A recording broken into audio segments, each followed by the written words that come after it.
A Bob Baffert horse that's loose on the lead at the Belmont Stakes? Let's talk about Rodriguez on this Belmont Spotlight. Hi, everyone. Matthew DeSantis here with NYRA Bets, here with another Belmont Stakes Contender Spotlight series. This one is on Bob Baffert's entry, Rodriguez. Now, before we get to this very intriguing runner, I want to remind you to press that like button and subscribe on NYRA Bets YouTube today. Subscribing is entirely free of cost, just notifies you when new videos are dropping on the channel, whether those are race previews, like we have up right now for the Blame Stakes, full card analyses, handicapping and betting tutorials, weekly programs like the Win Play Show. We got some news coverage coming up too. Kaylee Shapiro's got some special content coming up that you guys don't want to miss. So, like I said, press that like and subscribe button. Today we got you covered from top to bottom with the Belmont Stakes, Saratoga after that, Keeneland after that, Breeders' Cup after that. We're your one-stop shop here at NYRA Bets. Additionally, if you have yet to play with NYRA Bets, this is a great time to sign up and do so. If you use the promo code Belmont25, you get up to a $200 deposit match bonus and a free $25 bet added to your account. So use that promo code Belmont25 if you are not yet playing on NYRA Bets. All right. Well, like I said, we're talking about Rodriguez today.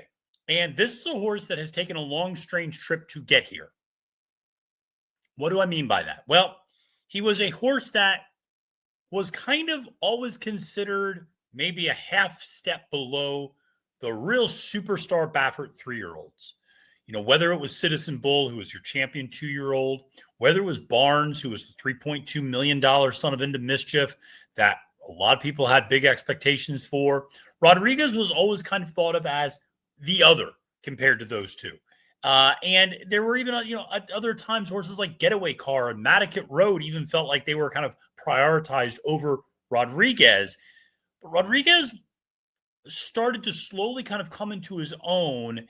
And Bob Baffert did something he doesn't do all the time, which was he moved Rodriguez out to Aqueduct for the Wood Memorial. And he did that for a couple of reasons. One, I think he wanted to get him away from California because he wanted to avoid journalism.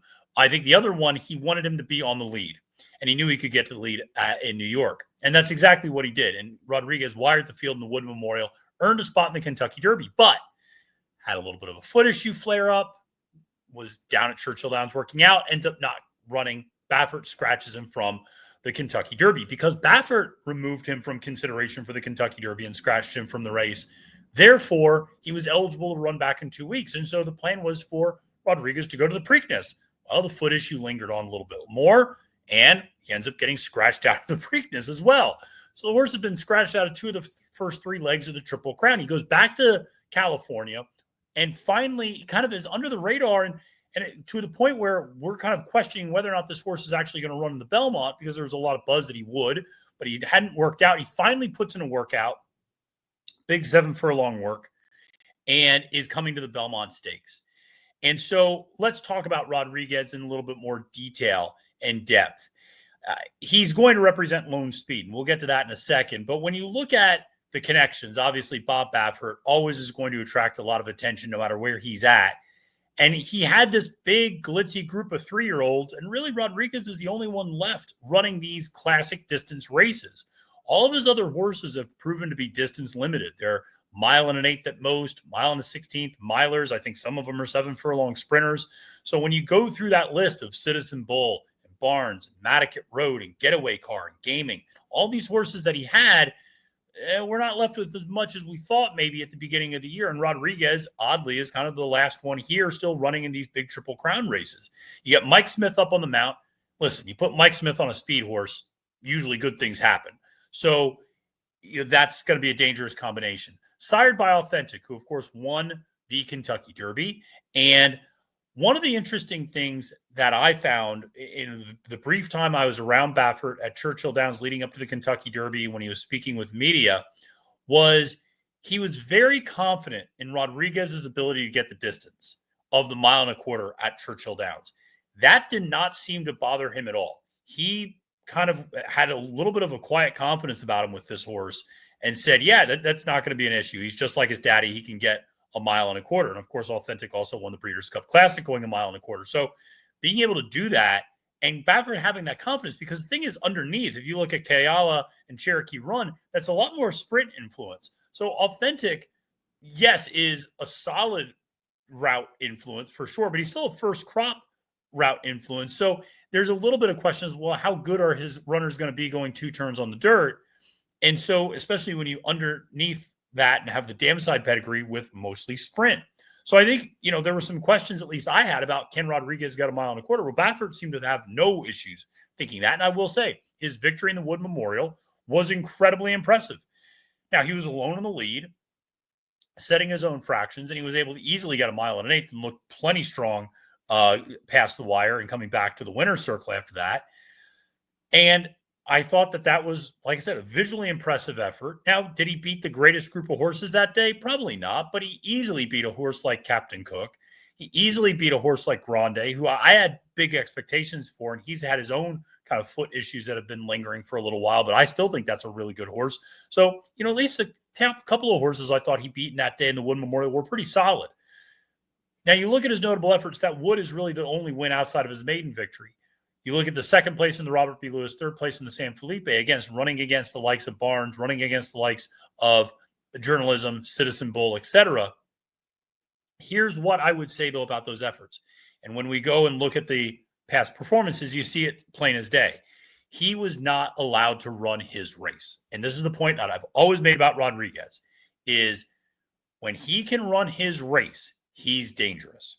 And the problem was that when he was running in the Robert B. Lewis and the San Felipe, he was intentionally held off the pace and told to rate behind Citizen Bull and Barnes. That's not what he does. You want to get this horse out in the lead. That's how he broke his maiden so impressively with a 100 Beyer speed figure.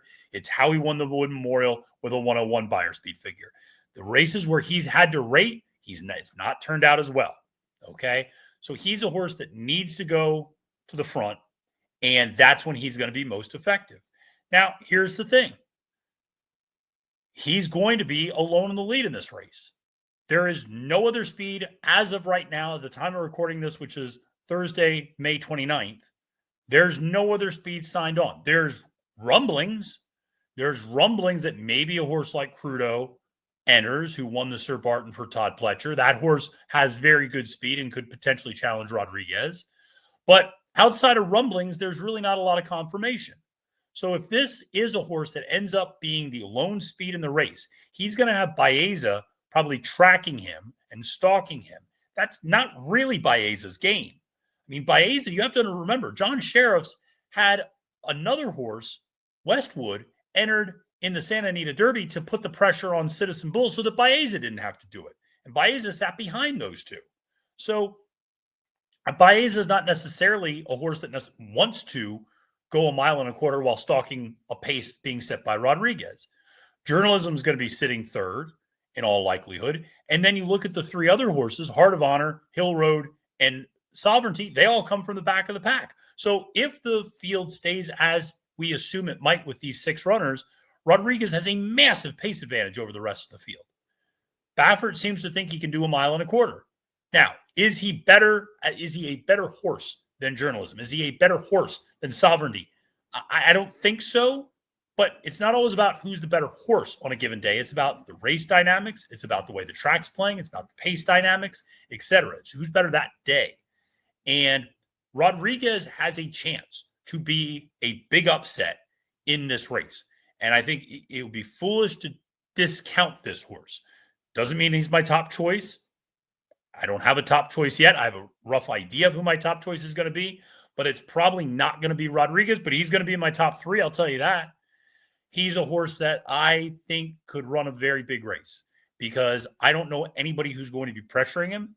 And if nobody pressures him, then suddenly this race becomes, I think, anyone's ball game. And I think it puts a horse like Sovereignty at a little bit of a disadvantage, maybe even Journalism at a little bit of a disadvantage. I think people will look at a horse like Baeza and go, well, that horse can lay close and potentially pounce. Maybe. We'll see. We'll see if he likes being that close to the lead in this big of a race against this type of a horse. So I just think Rodriguez has a real chance in this race to get out up front, establish easy fractions. And here's the last point that I'll make. How the track is playing. The way that the track plays is going to be so critical. Last year, it was a very speed favoring track. And to the point where some trainers even made kind of public comments about how they thought it was a little bit of an unfair track that it was so speed favoring. And it was a speed favoring track, though. And Dornoch basically went gate to wire. Mindframe loomed up and took the lead for a little bit, but Dornoch basically went gate to wire last year in the Belmont Stakes. So if you're doing that, then if you have that type of a track, then Rodriguez becomes that much more difficult to run against. Now, he's run 2 triple-digit Beyers. He's run that 100 and 101. Journalism's run kind of a 102, 102, 98. Sovereignty ran a 104 once. He's broken triple digits only one time in that Kentucky Derby. Baeza ran triple digits once in that Santa Anita, I guess twice. They ran 101, 102, 102 as well in the Derby and in the Santa Anita Derby. So, he's right there with the other top 3 contenders in terms of speed figures, and he has a massive pace advantage. Again, a lot of this comes down, do you think he can get the distance? Like I said, I was surprised at the confidence level Bob Baffert had when questioned about him being able to get the distance. He had no doubts at all. So I think Rodriguez is a very dangerous horse in this race if he is allowed to do what he does best. And there is absolutely no reason to think at this point that he will not be able to do that. Unless another horse is entered in the race that is kind of off the radar right now that might be able to press the pace, then I think you can feel a little bit more confident maybe getting past a horse like Rodriguez and thinking, okay, if there's another horse pressuring him, then now this really sets up nicely for the triumvirate of Baeza, Journalism, and Sovereignty. But if there isn't, are we really going to let a Bob Baffert horse alone in the lead with Mike Smith aboard go off at 6-1, potentially 7-1 on the line? Because Journalism is going to take a ton of money. Sovereignty is going to take a ton of money. And based upon the comments on YouTube and Twitter, Baeza is going to take a lot of money too. So those 3 horses are going to take a lot of money.